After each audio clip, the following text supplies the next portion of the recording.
Mapanlin lang, kaakit-akit, at mapaglaro ang mga sign markers, ito ang makikita mo, kapag naghahanap ka ng Yamashita treasure.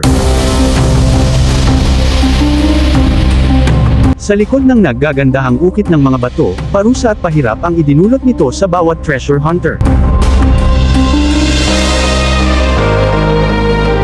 Magtitiis sa lamig ng tubig, nangangapa sa putik, may hinahanap ngunit di malaman kung nasaan.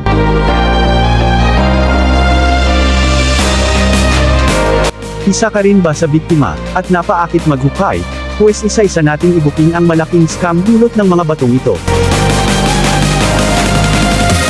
Nakikita sa satellite scan ang cluster ng mga treasure deposits, ngunit ating iisipin, bakit hindi pa nila pinagsama-sama sa iisang tumpok lamang ito?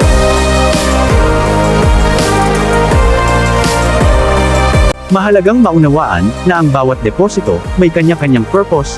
Isa dito ay iligaw ang tunay na target at ilihis ang atensyon sa mas madali at retrievable treasure.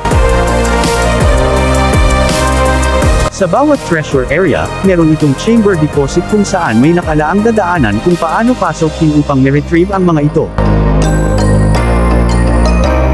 Ang kwarto na may tunnel entrance, napaikutan ng mga direct buried deposit.